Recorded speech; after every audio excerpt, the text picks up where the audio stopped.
facilities is a people business that just happens to involve buildings. This is Facility Rockstars, the podcast that celebrates the unsung heroes of our daily lives, facility professionals. I'm your host, Jay Culbert. Join me as we honor these great leaders, sharing stories, insights, and expertise that empower us all to learn and grow together. Facility Rockstars is sponsored by Coludus, operating the way you operate in order to make your life easier. Welcome back to Facility Rockstars. Today's guest is a seasoned facilities management executive with deep expertise in facilities strategy, operations management, and workplace performance across national real estate portfolios. Throughout his career, he's led facility operations for major organizations like Dunkin Brands, Hasbro, and Novartis, helping drive operational excellence across complex facilities and infrastructure environments. Known for his hands-on leadership style and strong operational expertise, he combines technical knowledge, financial management, and customer-focused service delivery to help organizations create more efficient, high-performing workplace environments. And his work even earned recognition through the IFMA Energy Efficiency Award of Excellence, along with several JLL and BOMA awards. He is not only the Senior Vice President of Facilities at JLL, he is also the incoming president of the Boston chapter of IFMA. Colby Fillippelli, welcome to the show. Thank you very much, Jay. Thanks for having me.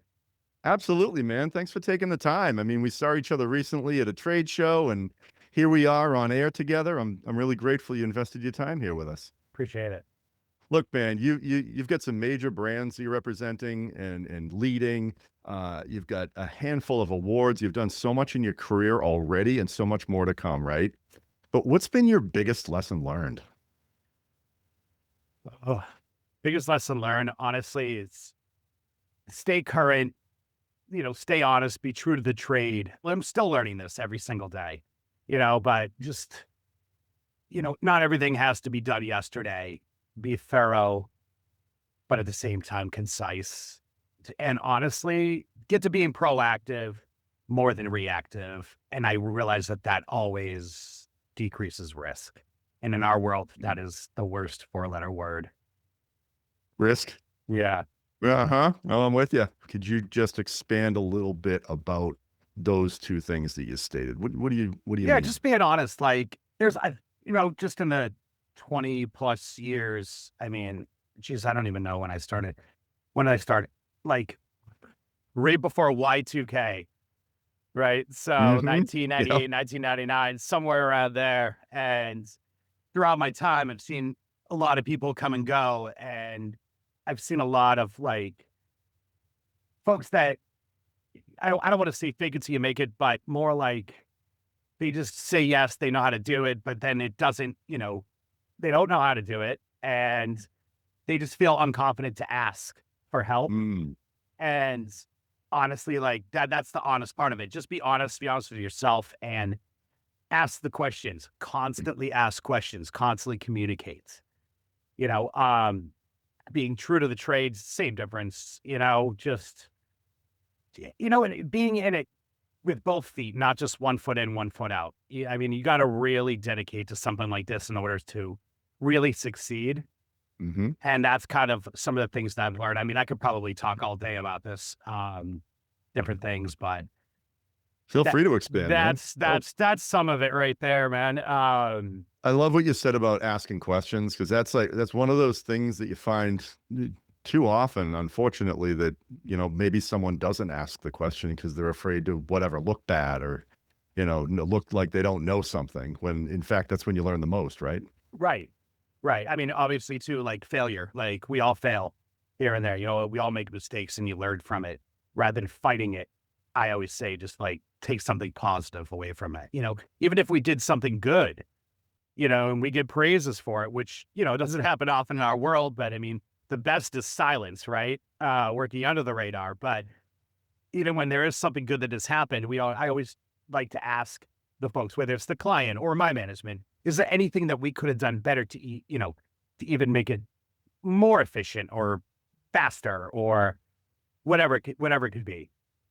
Love that question. That's actually, I want to key on that for a second, because we haven't talked about this at all, but can you remember any times when someone said, well, yeah, I guess you could have done this or blank or whatever that might have been? All the time, man. Okay. All right. But I'm such a guy here. Like, I never remember exactly what, I just remember the feeling, right? And exact stories on it. But actually, I do have one. Like, I thought, I generated a really great email one day, right? And I was so pumped about it, man. I was like, I got this. The client's gonna love this. I passed it off to my management. They're like, way too long, man. Get to the point, but it's really good. Condensing, and then ever since then, I've been like really, and this is recent, to be honest. So it's something that I am really learning too, because some sites that you have, some clients really want the detail. Like one of my sites, one I've been on the longest, they really like detail. Some like one sentence answers to the point, what's the issue? What's the fix? Yep. And that's it. So you have to you got to put on a different hat for almost each client. It's funny you say. I'm laughing to myself because I was talking to a couple engineers once, like true, like really, really engineering type people. And I like to talk and be expressive, but it wasn't landing. So yeah, adapting that style is so important. Yeah. Get to the facts. And understanding what, almost being a chameleon. I'll probably said it a couple of times, but you got to just, like, if you're talking to an engineer and that engineer's talking to you, you might not understand everything you see, which goes back to, communicating. How do you take that and turn that into something that the C-level or whoever you're speaking with at that time will actually understand, rather than giving them this detail about, valves and whatever it could be, generators, all that stuff. Sure. No, great points. I want to jump back actually about 5 minutes here or so. You said proactive versus reactive, and that's something that does come up, right? But what I wanted to ask you is, like, say more about it, please, but specifically, what have you seen work? Like, how do you do it? Man. I'm all about communication. So when I started, everything with me was reactive. I didn't know. I came from an HVAC. Well, that's how I started in this career, was HVAC, right? So a lot of that was, in the beginning, was just, I'm a tech 3 or whatever it was in the beginning. And then I'm rolling around fixing problems, looking at the work order system. How can I get that down to like 0 work orders? It was all reactive, right? And that's the way it is a lot of the time. And you start to think, like, you get the same exact call sometimes. A lot of people relate it to hot and cold, but it could be anything. How do you think about this differently? How can you save the client money? How much is this constant reoccurrence costing the client? What's happening. This is the things you start, really honing in on. And I actually track most of this stuff through metrics. If my boss watches this, she'll probably laugh, because I have a metric for everything. It's Excel documents, the whole nine. Because, like, I gotta be honest, man, I'm not that smart. I don't remember everything, so I track everything that way. And you start to see through these metrics, like, the problems, the issues. So, and in a sense, it's like it's that starts helping you going from reactive to proactive. And then at the same time, you're also, somewhat of a teacher. You're a teacher to your team. The team is the teacher to you. It's like a back and forth, constant communication. I call it like year-round reviews. You know what I mean? Yes, love that. Yeah, year-round reviews. How can we help each other? Like, these guys will teach me something. My engineers will teach me something that I've never known, right? And then I'll say, okay, how are we doing that? And how can we make this better? And it's an extremely incredible team effort for all the sites that I have been at. I think it's and would you agree it's an underutilized, like, leadership skill too, to, like, what you just said, like, the team brought everything together, right? And everyone got better for it. But that's what I heard. Yes. Yep. Yeah. Yep. Yeah. And a lot of folks, in the facilities or property management world, they're very busy, man. And a lot of shit we do, it's It's computer based. I mean, I'm talking to you right now. I got 3 screens here. You know, I look like I'm like a rocket scientist, but I'm literally managing buildings, dude. You know what I mean? The heartbeat of it. Yeah. Yeah. So my point of that, it's like they can't get out of the office a lot. So I make it a point with the teams that I do have on sites that are engineers. I get out there and do my walkarounds. If there's an issue that I know is major, I mean, typical hot and cold call or a typical refrigeration thing, I will not. But anything big or reoccurring, I need to see it, because not only do I have to work with my engineers to figure out what do we need, can we do this in-house? And if not, we have to sub it out. I need to explain this to the client. So I gotta know my stuff. Mm-hmm. You know what I mean? Oh yeah. Because you're gonna get nailed with questions. Mm-hmm. You talked about metrics, and I think this will land for you, right? So you know our trade, we paint floors, et cetera, and we tracked a pharmaceutical company for a year, and we said, you repainted this lab for I think it was like 13 times in a year, and we said, what's going on in there? But the metric caused everyone to redo the workflow and the work, the way the space worked. So I share that because what have the metrics what have they mostly shown you, Colby? Or how have they helped the most? They've helped me with cost savings. Everything is cost savings. Well, not everything, but you know what I'm saying. I mean, that's what everyone, bottom line, that's what C-level's looking for. I mean, our budgets, our facility property management budgets are huge, right? You know, right up there with the human resources and whatever for their clients. So they're always looking to decrease. And then there comes a point where you just can't, right, unless you start deferring work, which I won't defer work if it's needed to be done. Sure. I'd rather get in trouble than defer work, because it's going to be on my ass if, I defer, something happens, right? Mm-hmm. Rock in a hard place. On that topic, can we dig into that just a little bit? Because that has come up a few times too, obviously, on the show, and deferred maintenance or work versus do it now. Like, what's worked for you and how do you make that happen? Deferred maintenance never works for me. Mm-hmm. I hate it. But sometimes you got to, right? I mean, capital projects, like we're deferring one right now, it's a grease trap, right? Just an easy one, but it's a grease trap on one of our kitchens. But the funniest part is it's 20-something years old. It's starting to have it's end of life just about, right? But it's right above leadership. And if that goes, you don't know, because it's from the inside out, and it's just going to get one fantastic grease. It's going to be a beautiful rainstorm of grease down into leadership, and everything's going to go to hell. And then, but I was talking to my client manager, and we were like, let's defer this for a couple months until the next time we clean it. So he always come in at like 3:00 in the morning. So what I'm going to do is I'm going to schedule to either myself or one of my leads to be in here to take pictures and really, that's a deferred that I can work with. But deferring like a PM, HVAC, IR scanning, major things, arc flash updates, you name the big stuff, MEP, I just won't. Yeah. Smart, that goes to like, being a seasoned FM, knowing how to sell that, and explain to them, a lot of facility managers will give the Cadillac version, and I'm notorious for it too. Here's what we should do, I want gold-plated grease traps, but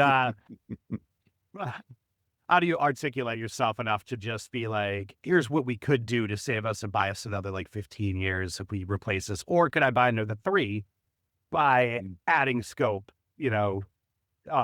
increasing PM frequencies, things like that. Got it. Yep. Great sound advice.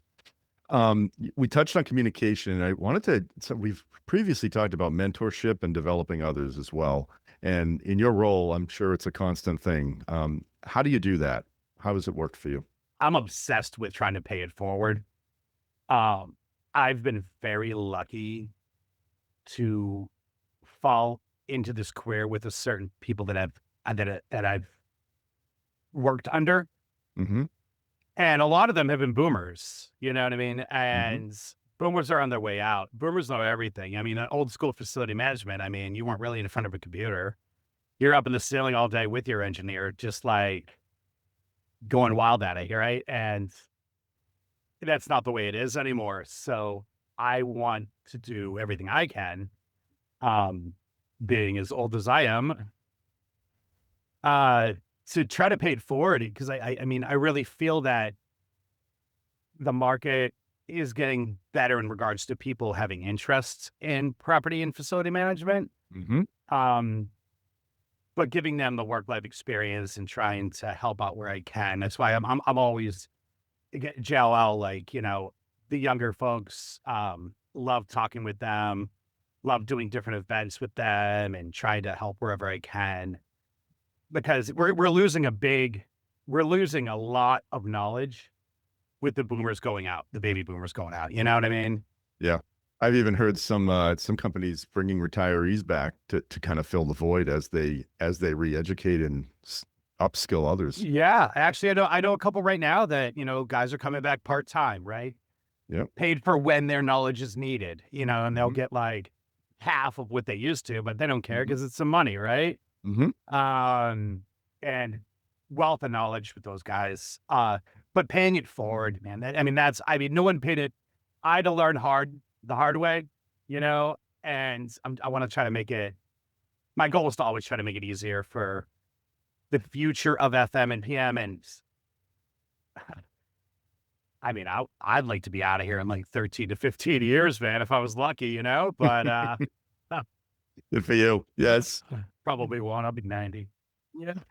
Hey man, I gotta tell you, I could wait till the end, and maybe I should, but there's no rules here. It is so good to be on air with you because we've seen each other throughout the years. Saw you recently, like, and those who don't know you, Colby, don't know that what you bring in terms of just sheer energy and positivity. And I'm just gonna give you a shout out right there, man. Thanks, man. Yeah, absolutely. Every single time I've seen you or talked to you, it's been that way. So Yeah, I love just love that. the people, man. I love the people in this career. I love the Boston region. Like, there's so many people. And again, calling my age, but you go to these events, everybody, right? And it's just awesome. I love it. And like I've always said, this is like a lot of the people in IFMA and JLL and whatever that I deal with on a daily or weekly, whatever. I always say, guys, you know, we have a hardcore job, but we're not curing cancer. Our Mm, clients are curing cancer. We just need to make sure right. that the building is good for that, right? So it is stressful. It is hardcore, but let's be a little bit lighthearted about it. Let's work as a team, and have fun with what we're doing because you know what I mean? We're all working more than 40 hours a week. We see each other more than we see like our significant others, our family, Hmm. Hmm. So Yeah, gotta have some fun doing it, man. So I want to ask you a question about like one of the kind of turn back to the issues we can face, if you will. So whether it was with Dunkin Brands or anyone else or another role, what's been one of the or maybe the most difficult situation you and your team have faced over the years? If you could pinpoint like one thing, one event. the one event, there's been so many, Jay, so many, and 90% of it deals with water, Mm. right? Mm-hmm. Mm-hmm. Water, and then second to that is usually electrical. But I'd say the worst one that I've had over the past, we've had several, when I was in when I was previously at my role in Novartis at Life Science, a lot of things happening there, especially with negative air pressure and vivariums and whatnot. But we had such a great team. Like I believe they're half of them are still there. It's just, they fixed that. But the one big one is, I was snowboarding. It was like between Christmas and New Year's. And I think this was the day before New Year's. And I'm up at Loon Mountain, and you don't get a lot of I didn't get a lot of good reception up there at the time. I get a call from the on-site engineer at one of my locations. I missed it, and then he just kept calling, right? So Oh, I not good. I pick up the phone. I'm like, "What's up, man?" I'm like, "This has got to be bad, right?" He goes, "Yeah." He goes, "So we have a fire right now, and yeah, and then one of the sprinkler heads let go, and it's just like waterfalls coming down, like in down the hall. Rivers going down the hallway and then over the top of the, the area into the lobby. Yeah, And sure. what ended up happening was, we had a vacuum cleaner, the wireless, the backpack vacuums with lithium Sure. batteries. Yep. Everybody knows that, they can catch on fire. Well, this one happened to catch on fire, and, I should have caught this. So lesson learned on my part on this one. They had them plugged in our consumables room, which was all paper products, like you name it. I mean, it wasn't like chemicals. It was paper products, the whole nine, right? And it was a lot of stock from COVID supply. So we had like triple the amount. Oh, man. Yeah. So that caught on fire. Sprinkler had let go. Everything goes bananas. I'm in Loon with barely any reception. So I run outside. I'm literally in the woods up to past my knee in To snow. get reception? Yeah, with slippers on. Right? Yeah. And I'm like 1 foot up in the air kind of thing. And I'm so like, my guys did the right thing. They called the disaster recovery company. They came in. But then, the CEO came in. He lives right down the street. So all these people coming in. I can't make it right away. I got a whole family up there in one car. So if I left, they were stranded up there anyway, right? And so I spent, I don't know, 3 hours. I think I got called at like 10 p.m. at night. I spent 3-4 hours on the phone, sorting people out, doing that thing. Got everything shut down so it's not more water leaks. And then the next day I took off, was back there within 3 hours. I think I left at like 6 a.m. And then I spent 3 full days at this location without leaving. This carpet in these offices look really nice, but when you lay on it, man, not so nice. Not so nice. Yeah, a cardboard box for a pillow isn't good. Yeah, and one of the things I'll say, one of the biggest takeaways, I figured you were probably going to ask me this at some point. This is the most important thing, is the cell phone. This is the Bible. Gotcha. Yeah. And knowing without hesitation, knowing exactly who to call every time, which is what I preach with my SOPs, my procedures, the stuff at my locations. I'm like, memorize it. And then we go through, our emergency procedures, and I'll challenge them. I'll be like, guys, there's a flood right now. What are you going to do? But that's what I did. I mean, when I was up there, I've just started calling my DRs, calling my DR backups, calling the janitorial company to get more bodies down there. And at the same time, I'm doing all that along with the engineering. I'm also talking to C-suite because, typical CFM kind of stuff. It's not really like, part of it is, how are we going to get this fixed and cleaned up? But like, what the hell are we doing tomorrow? Tomorrow's a work day, right? Yeah. So 100%. Thank God,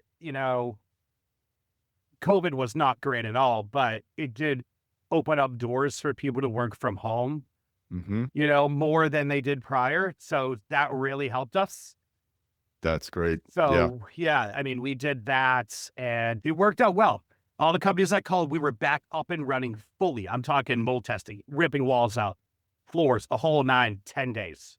What you just said, it sounds like your vendors were spot on and your team was spot on, and you didn't actually have to physically be there right away, right? So that kind of, for me, is tying right back to great leadership and good systems. And then you go to that cell phone point you made, right? That's the core. It is, yeah. That's why it sucks when the battery runs out fast. Right. I don't know. I've kept my connections after you transfer all these phones. I wish that like I said, I'm so old now, man. I don't even know how to tell how many connections I actually have in this thing, but they've been transferring over and transferring over constantly throughout the years. So I'd rather just leave everybody in there and know exactly what to reach out to. If I get this number's disconnected, then I know to remove that one. But it's been my lifeblood. That and having, I'm not really trying to bounce topics here, but at the same time, it's having really, really tight relationships with your vendors. I don't even care. I don't care if it's down to the easiest vendor, right? All the way up to the hardest, like the most critical vendor, right? Sure. all of them. I have this thing where, I kind of need to know them personally before I sign contract. Mm-hmm. Not all the Mm-hmm. time, but Yep. for the most part. And, always looking for new, different ways to approach things. But anyway, just knowing them and talking with them rather than talking to them once a year, Sure. I just want to be on their A list at all times for events that could come up. Hey, rock stars. If you're tuning into the podcast and are feeling overwhelmed by all the maintenance demands at your facility, don't stress. We've got you covered. Our sponsor, Colutus, is your go-to partner to help you tackle all those demands and get them done right, on time, and with top-notch quality. From project planning to execution, Colutus is there to make hard work easy. Visit colutus.com today to get started. I think previously we talked about, if you need them, you want them to pick up that phone for you. Yeah. Yeah. Yeah, exactly. And that goes back to just being a person too, right? Right. You know, Right. just saying, how are you? Taking just like what we did before we started this today. Like, what's going on, man? How you been? You know? Absolutely. Yeah. 100%. It's what another guest on the show about maybe a year or so ago was telling me a vendor story too. And he said, yeah, the guy went fishing with us and he didn't say a thing about his company. And like, it was the third long time they had spent together. He goes, are you ever going to ask me about work? He goes, no, I want to make sure we can actually get along before we ever talk about That's work. it.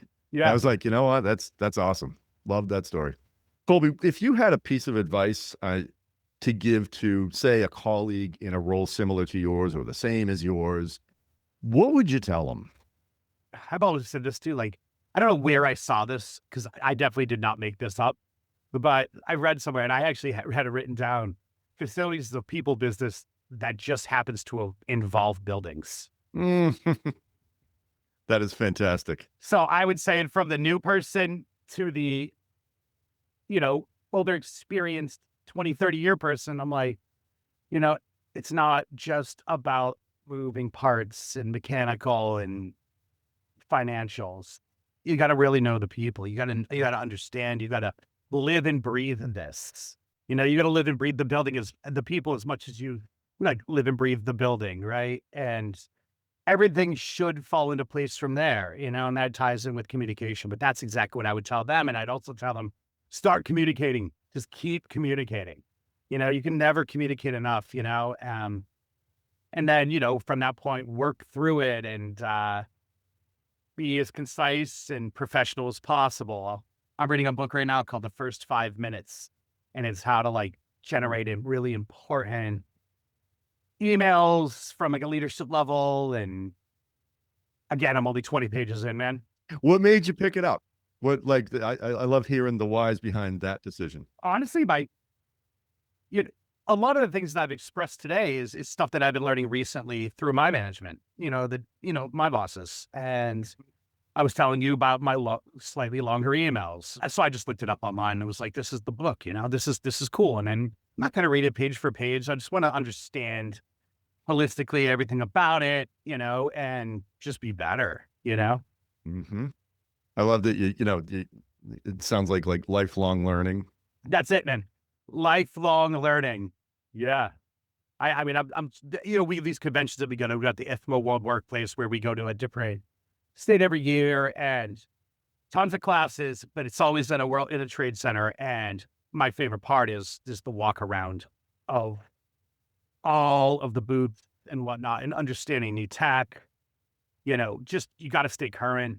Mm-hmm. These are other things that I would tell these folks, stay current, like I've said earlier. I want to highlight IFMA for a second, if we could, too, Colby, because as you know, Frank Rhodes, Andrew, Ray, Matt have all been on the show, and now you're hate here. every single one of them. I hate Yeah, right. all of You them. guys don't get along at all. Nope. Yeah. No. Now Andrew, they're going to retract Andrew all the and good Frank, things they said. they're all fired. No. I hope they see this. Uh-oh, maybe we shouldn't go there. This was a poor decision. They're the best, man. Every single one of those guys you just mentioned are salt of the earth. You've got a hell of a group, and I'm so grateful that I've gotten to know them too. And now I mentioned at the top of the show, you're the incoming president. At I don't know exactly how many months out are we here, or I think it's in July, sometime in June, July. why did you choose to be on the leadership team? when I started years ago, I joined IFMA, at the same time that I joined BOMA. And I was doing it because I was like, oh, I thought you're supposed to be part of an organization, management recommends it. And somebody asked me, hey, you ever heard of IFMA? And I was like, oh, yeah, I heard of them. Joined it. And that's all I did. So I was getting nothing out of it, right? And because I didn't pay attention to it, I just joined just to like say it's on my resume or whatever, right? Yep. One day I woke up and I'm like, that's it. I'm going to do things now. And a woman, I forgot her name now, but approached me about joining a committee. I joined the committee, and I believe it was membership committee, and I just hit the ground running with it. And then I was in logistics, and I love planning events. It's a huge thing. So I did help a bunch with IFMA on that, which I also do for JLL. It's just fun to bring people together. Again, like I said, I would agree. it's not rocket science. It's really just getting to know people. But anyway, yeah. And then I did the committee things, and I really fell in love with IFMA, and because it's very boutique, personal relationships with everybody. Yeah. I highly recommend that people check it out and get into it. It's huge across the nation and global, and I don't know. I can't say enough about it. It's clearly. helped me so much in my career. Besides the people, the classes, the different trainings, I got my CFM through them, certified facility manager. That's really helped me, and the network, I go back to the phone, right?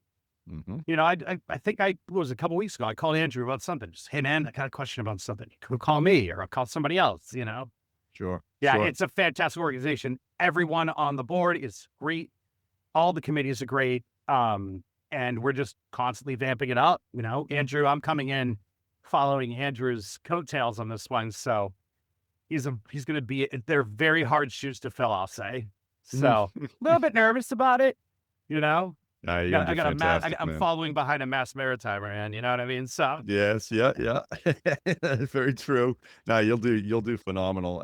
Thank you for talking about it a bit, because I think it's a great organization that gives back so much. I like that you called it boutique too. Like you really get to know the people. Yeah, really. We call really it. Cool Me and stuff. Andrew, Gio is our executive director. We actually we'd call it. We like to call it like it's very family. We call it one big family.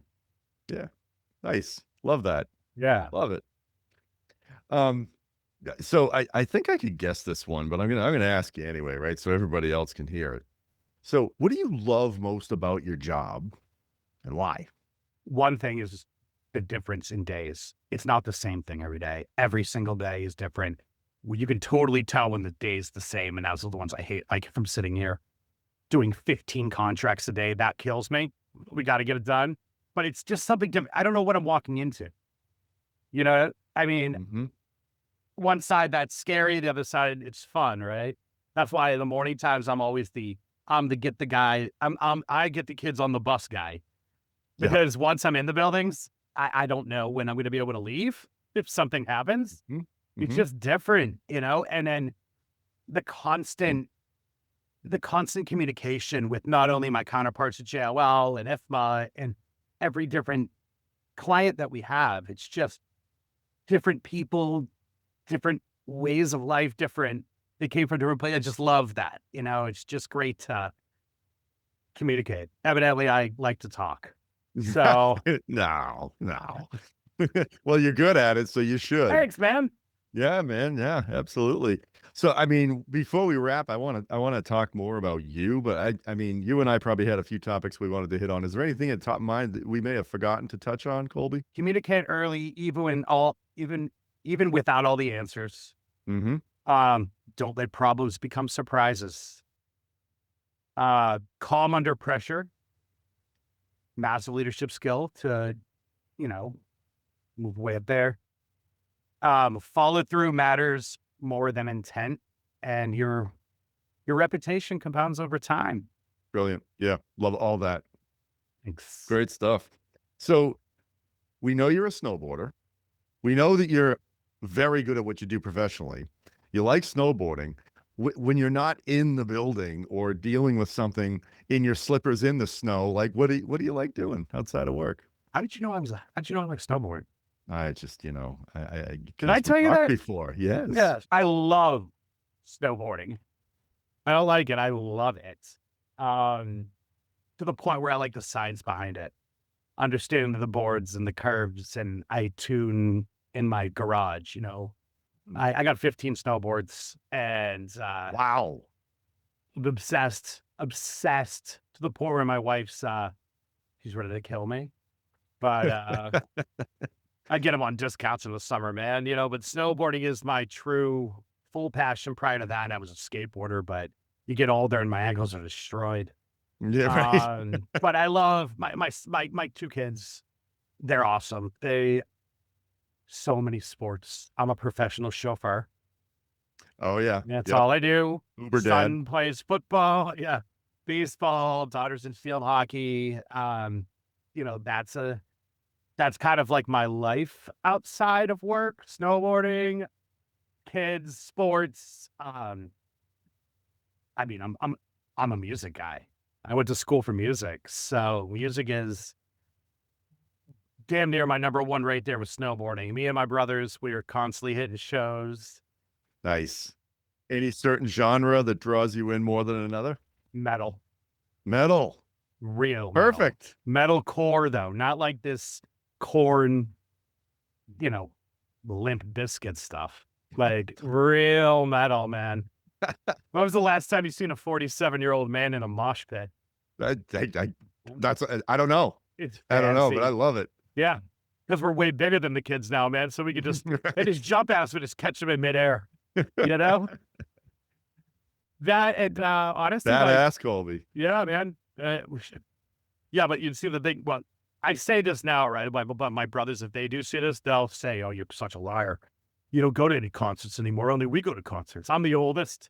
So my youngest brother's got 12. He's 12 years younger than me, and he is absolute animal. So he's the mosh pit major guy now, right? But I like to go to him. That, and I'm a niche perfume guy. Did you say niche perfume? Yes. Oh, I gotta hear more about this. I'm obsessed with perfume, like cologne, but it's all perfume. Yeah.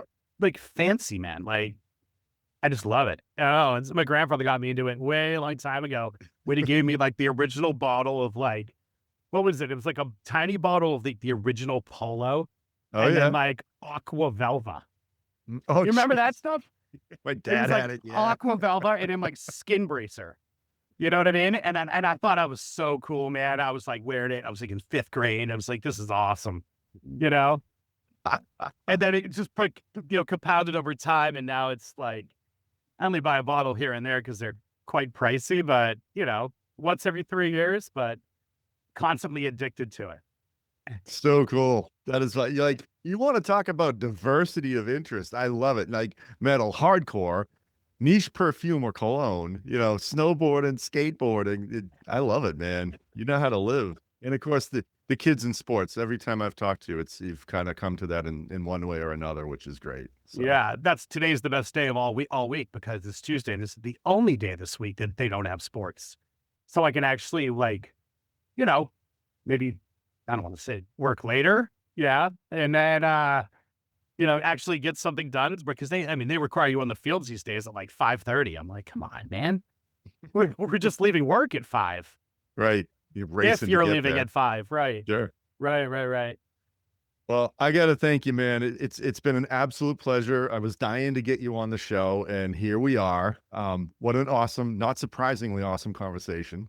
Jay, thank you so much. I really appreciate this.